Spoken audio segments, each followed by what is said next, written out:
Nesta aula a gente vai trabalhar de como utilizar os jogos para aprimorar as funções executivas. E aí o que a gente tem que pensar?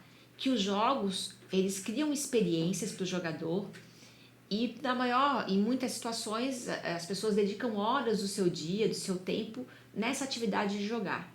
Então, se a gente entende que as funções executivas se desenvolvem a partir do aparato biológico, do desenvolvimento da maturação biológica e do próprio desenvolvimento do cérebro, e que ela se dá também na interação com o meio, que as experiências são fundamentais para esse desenvolvimento, e o jogo faz parte dessas experiências, a gente pode entender que os jogos podem influenciar sobre o desenvolvimento e o aprimoramento das funções executivas. Então, tendo isso como hipótese, a gente vai pensar em como que os jogos podem ser então utilizados para aprimorar essas funções executivas.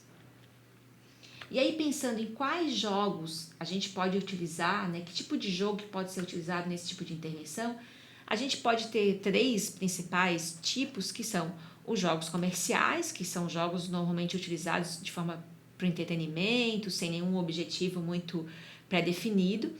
Nós teríamos então os jogos educacionais, que normalmente são jogos já desenvolvidos para atender alguns objetivos, né, muitas vezes vinculados a questões de aprendizagem, algumas temáticas específicas. E a gente tem o que a gente entende de jogos cognitivos, que são jogos que foram desenvolvidos especificamente para desenvolver essas habilidades cognitivas, né? Ou seja, jogos que já favorecem o desenvolvimento de algumas das funções executivas. Mas o que a gente quer trabalhar aqui é que não necessariamente eu preciso utilizar um jogo cognitivo ou um jogo que foi desenvolvido com esse objetivo para criar intervenções ou situações em que eu possa aprimorar essas funções executivas, né? Então, por isso que a gente está trabalhando e ampliando um pouco mais isso, até porque vão ter estudos que são desenvolvidos que se pautam nas experiências que as pessoas têm, né, de uso de jogos para o seu entretenimento, para a sua diversão, e comparam muitas vezes o desempenho de algumas habilidades de quem joga e quem não joga, e se observa em muitos desses estudos que quem joga tem um desempenho superior em relação a algumas habilidades cognitivas. E um outro aspecto que a gente pode trazer como uma problematização é por que utilizar os games, né? Então, isso volta um pouquinho para o que a gente viu sobre o que são os jogos, né? O que são os jogos digitais, os jogos analógicos, mas também a gente reforça aqui que os games, eles criam um contexto em que se precisa tomar decisões. E o que é essa tomada de decisão pensando, né, num jogo ou numa situação que é vivenciada pelo jogador? Que uma decisão, ela gera consequências, né? E essas consequências, elas dão um feedback. E esse feedback pode ser um reforço para que eu continue agindo daquela forma, ou ela pode ser um erro, algo que me faça refletir sobre a minha ação, né? Então, isso leva o jogador a pensar sobre as suas ações e gera até uma metacognição, quer dizer, de pensar como eu tomo decisões, que ações que eu fiz, o que eu preciso fazer para melhorar no jogo. Então, esse movimento, esse contexto, ele favorece muito a aprendizagem e o desenvolvimento de alguns comportamentos.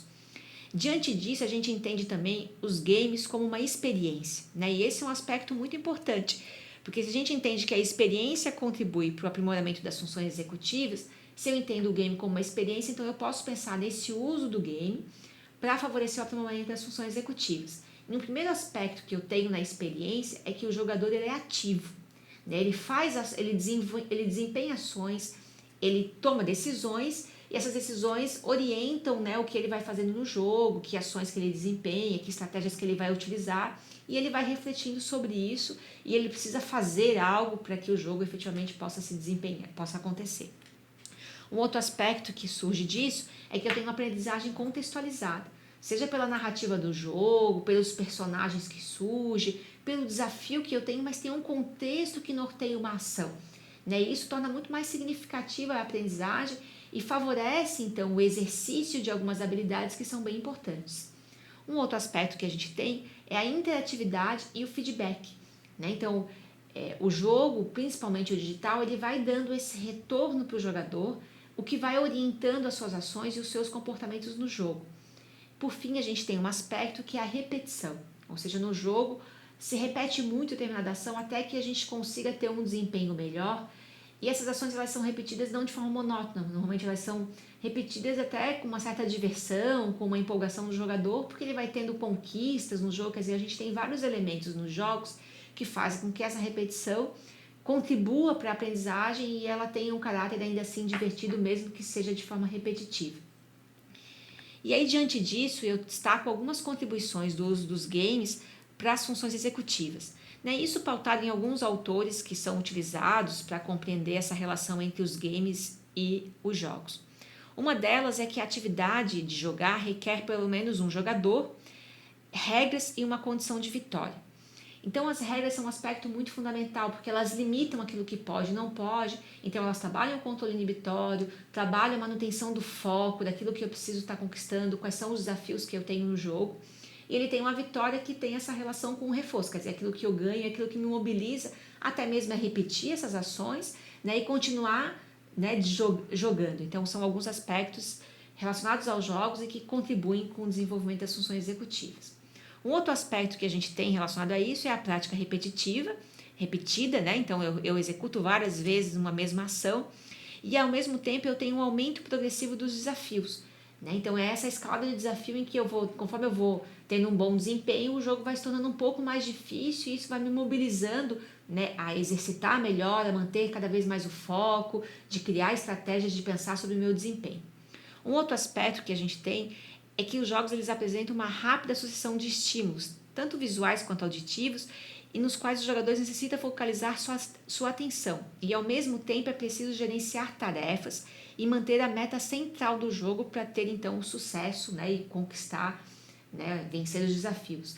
Então a gente tem alguns aspectos, quer dizer, é tudo muito rápido, eu preciso estar muito atento quando eu estou jogando, principalmente jogos um pouco mais complexos, e eu vou gerenciando várias tarefas, quer dizer, num jogo de luta, de tiro, de ação especificamente, eu tenho que controlar as minhas vidas, eu tenho que manter o meu objetivo, eu tenho que cuidar dos inimigos que vão surgindo ao longo do jogo, e isso exige muito de aspecto cognitivo e de várias habilidades que estão ali envolvidas.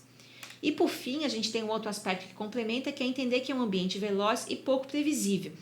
Então ela pode sim ser entendida como o jogo pode ser entendido como uma ferramenta poderosa no treino da atenção e de outras habilidades cognitivas. Então essas características que os jogos têm favorecem então o aprimoramento, e um aspecto importante é que isso pode ser aprimorado de forma divertida, que o jogador se sinta motivado, e isso tem um efeito sobre a dedicação que ele tem em relação a isso, a repetição e efetivamente ao aprimoramento das funções executivas.